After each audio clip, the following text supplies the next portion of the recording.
Hi food lovers, மீண்டும் உங்கள் அத்தனை பேரையும் லக்ஷ் போஜனாவிலே சந்திப்பதிலே மகிழ்ச்சி. இன்னைக்கு என்னன்னு கேட்டிங்கன்னா,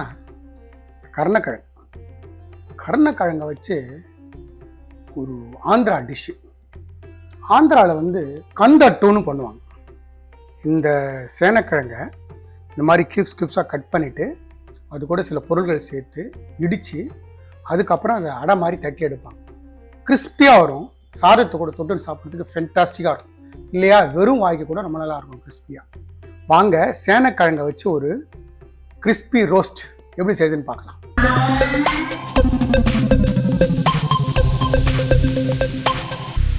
இது கிழங்கா இருக்காதுன்னு பார்க்காதீங்க. இதில் நான் என்ன பண்ணியிருக்கேன்னா, சேனக்கிழங்கை வாங்கி நல்லா வாஷ் பண்ணிவிட்டு மோர் தண்ணிலையும் உப்புலையும் போட்டு வச்சுருக்கேன். மோர் தண்ணியும் உப்புலையும் போட்டிருக்கிறத நான் இப்போ தண்ணியை வடிகட்டிட்டு எடுத்து உங்களுக்கு காட்டுறேன். இப்போ தண்ணியை ஃபுல்லாக நல்லா வடிகட்டி வந்துட்டேன். இது ஒரு 1/4 கிலோ சேனக்கிழங்கு. இந்த 1/4 கிலோ சேனக்கிழங்குல ஒரு 1/4 ஸ்பூன் மஞ்சத்தூள் போட்டு இந்த மாதிரி எல்லா பக்கமும் இந்த மஞ்சத்தூள் பிடிக்கிற மாதிரி நல்லா கையில் கலந்து விட்டுட்டு ஒரு 5 மினிட்ஸ் இது இப்படியே இருக்கட்டும். ஒரு மிக்சர் ஜார் எடுத்திருக்கேன். இதில் ஒரு 1/2 டீஸ்பூன் ஜீரகம், ஒரு சிறு துண்டு புளி, இந்த ஸ்பூனில் 1.5 டீஸ்பூன் அரிசி மாவு எடுத்திருக்கேன். பெரிய ஸ்பூன் 1 ஸ்பூன் காரப்பொடி, உங்கள் காரத்துக்கு ஏற்ற மாதிரி நீங்கள் சேர்த்துக்கலாம். இந்த டிஷ்ஷுக்கு தேவையான சால்ட், கல்லுப்பு போட்டுக்கிறேன். கொஞ்சமாக மஞ்சப்பொடி. இதை தண்ணி விட்டு ஃபைன் பேஸ்டாக அரைச்சிட்டு எடுத்து காட்டுறோம். இந்த மாதிரி தண்ணி விட்டு நம்மளோட அரிசி, மிளகாத்தூள், மஞ்சத்தூள், உப்பு, ஜீரகம் இந்த மாதிரி தண்ணி விட்டு அரைச்சி வச்சுக்கணும். நான் ஒரு மீடியம் சைஸ் வெங்காயம் இந்த மாதிரி ஃபைனாக கட் பண்ணியிருக்கேன்.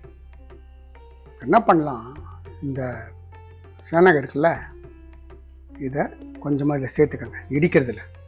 இதில் இடித்து செய்கிறீங்க, ரொம்ப நல்லாயிருக்கும். இல்லாதவங்க மிக்சியில் செய்யலாம். மிக்சியில் செஞ்சால் பல்ஸ் ஓட்டு செய்யணும். இந்த மாதிரி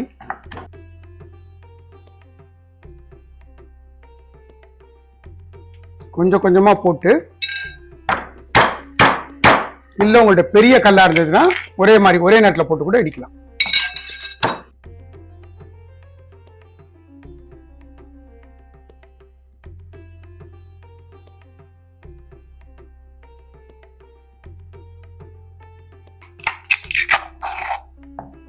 இந்த மாதிரி இடிச்சுக்கங்க. இந்த மாதிரி எல்லாத்தையும் இடிச்சிட்டு நான் உங்களுக்கு காட்டுறேன்.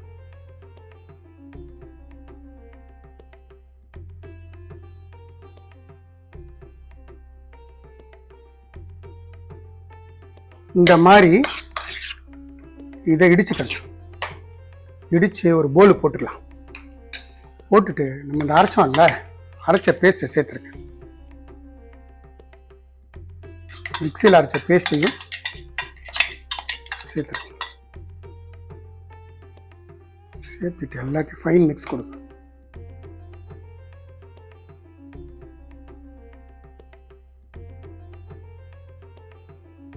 ஒரே ஒரு பச்சை மிளகாய் கட் பண்ணி வச்சுருக்கேன். ஃபைனாக சாப் பண்ண கொத்தமல்லி, ஃபைனாக சாப் பண்ண கருவேப்பிலை போட்டுட்டு எல்லாத்தையும் நல்லா மிக்ஸ் பண்ணுங்க.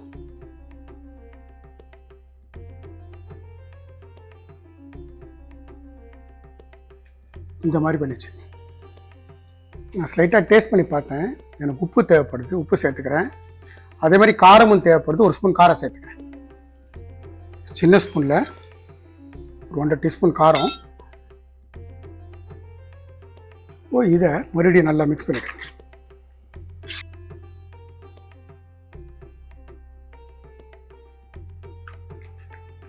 இந்த லூஸ் இருக்கட்டும், தப்பு இல்லை.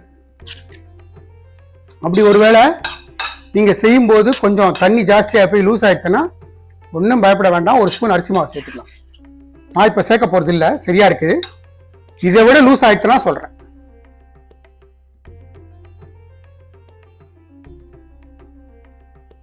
இப்போ இது இப்படியே இருக்கட்டும். நான் இப்போ ஸ்டவ் ஆன் பண்ணி ஒரு தோசைக்கல் வைக்கிறேன். தோசைக்கல்ல கொஞ்சமாக எண்ணெய் விட்டு நல்லா ஸ்ப்ரெட் பண்ணி ஒரு 1/4 டீஸ்பூன் நெய், மாவு இருக்குல்ல,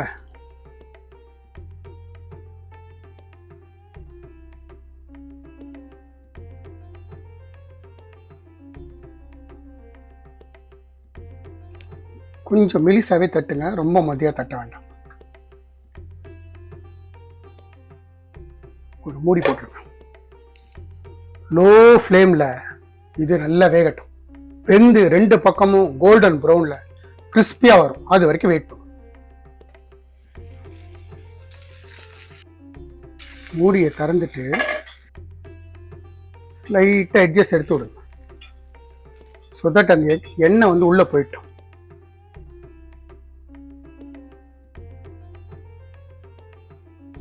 மறுபடியும் மூடி போட்டுருங்க.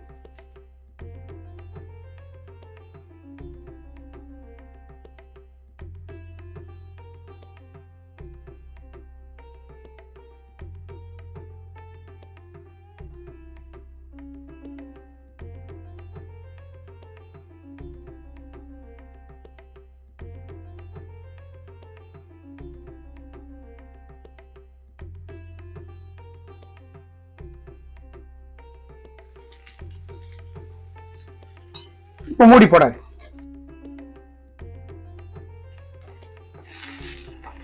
பார்த்தீங்கன்னா நல்ல கோல்டன் கலரில் நம்மளோட ஆந்திரா ஸ்டைல் ஒரு சேனக்கிழங்கு வச்சு செஞ்ச ஒரு அடை சைட் டிஷ்ஷாக ஃபென்டாஸ்டிக்காக இருக்கும். இன்னொன்று செஞ்சு காட்டுறேன் பாருங்க. உங்களுக்கு எண்ணெய் விட்டுக்கோங்க, கொஞ்சமாக நெய் விட்டுக்கோங்க, ஃப்ளேமை ஸ்லோ பண்ணிவிடுங்க. கம்ப்ளீட்டாக நான் ஆஃப் பண்ணிடுறேன். ஸ்டவ் ஆஃப் பண்ணிடுறேன். ஸ்டவ் ஆஃப் பண்ணிவிட்டு, ஏன்னா சூடு ஜாஸ்தியாக இருக்குது, 2 ஸ்பூன் போட்டுட்டு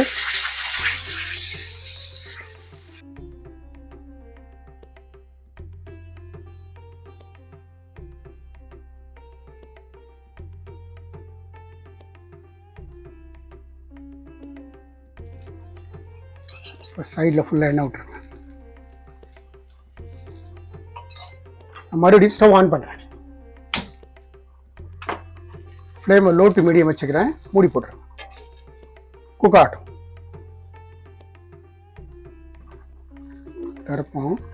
திறந்துட்டு இன்னும் கொஞ்சம் எண்ணெய் விட்டுட்டு எண்ணெய் உள்ளே போகிற மாதிரி ஸ்லைட்டாக நகர்த்தி கொடுங்க. எண்ணெய் வந்து நல்லா உள்ளே போட்டு இப்போ மூடி போடாது.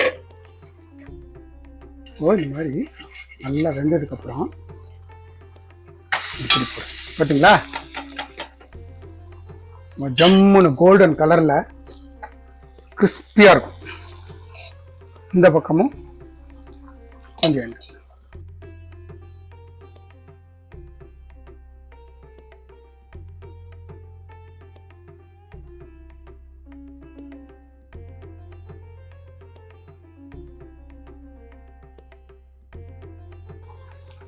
சேனக்கிழங்கு வச்சு செஞ்ச ஒரு ஆந்திரா ஸ்டைல்.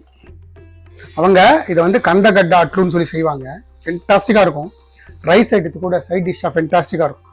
இல்லை சும்மா கிறிஸ்பியாக தான் சாப்பிடணும்னு ஆசைப்பட்டா அந்த நேரத்தில் இதை செஞ்சுக்கலாம்.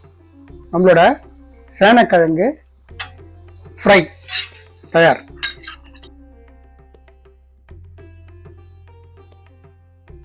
சேனக்கிழங்கு வச்சு செஞ்ச ஒரு ஆந்திரா ஸ்டைல் கிறிஸ்பி ரோஸ்ட் சாதத்து கூட டெட்லி காம்பினேஷன் இல்லையா? வாய்க்கு எதாவது சாப்பிடணும், கிறிஸ்பியாக சாப்பிடணும்னா, டிஃப்ரெண்ட்டாக சாப்பிடணும் ஆசைப்பட்டா இந்த மாதிரி செஞ்சு சாப்பிடலாம். எந்த மாதிரி இன்க்ரீடியன்ஸ் போட்டு எப்படி செஞ்சணும் அதே மாதிரி செய்யுங்க. எனக்கு கிடைச்ச எக்ஸலண்ட் ரிசல்ட் உங்களுக்கும் கிடைக்கும். இந்த வீடியோ பிடிச்சிருந்தா லைக் அண்ட் ஷேர் பண்ணுங்க. உங்கள் ஃபேமிலி அண்ட் ஃப்ரெண்ட்ஸ் வந்து ரெக்கமெண்ட் பண்ணுங்க. மறக்காம நம்ம சேனலை வந்து சப்ஸ்கிரைப் பண்ணுங்க. நம்ம சேனலை வந்து நிறைய பேர் பார்க்குறீங்க. கிட்டத்தட்ட 1.5 லட்சம் 2 லட்சத்துக்கு வரைக்கும்லாம் சில வியூஸ் இருக்கு. பட் சப்ஸ்கிரைப் பண்ணாம பார்க்குறீங்க. தயவு செஞ்சு சப்ஸ்கிரைப் பண்ணிட்டு பாருங்க. நீங்க பண்ற சப்ஸ்கிரிப்ஷன் தான் எங்களுக்கான உத்வேகமே. அதனால தயவு செஞ்சு சப்ஸ்கிரைப் பண்ணுங்க. நம்ம லக்ஷ்மோஜனா சேனலுக்காக ஒரு வாட்ஸ்அப் குரூப் கிரியேட் பண்ணியிருக்கோம். நோட்டிஃபிகேஷன் ப்ராப்ளம் சால்வ் பண்றதுக்காகவும், இன்ட்ரெஸ்டட் பர்சன்ஸ் இன்கிரீடியன்ஸை பார்த்து சமைக்கிறதுக்காகவும் ரொம்ப யூஸ்ஃபுல்லாக இருக்கும். இன்ட்ரெஸ்டட் பர்சன் ஜாயின் பண்ணிக்கிங்க. தேங்க்ஸ் ஃபார் வாட்சிங் my all videos. Lakshman signing off from லக்ஷ்மோஜனா.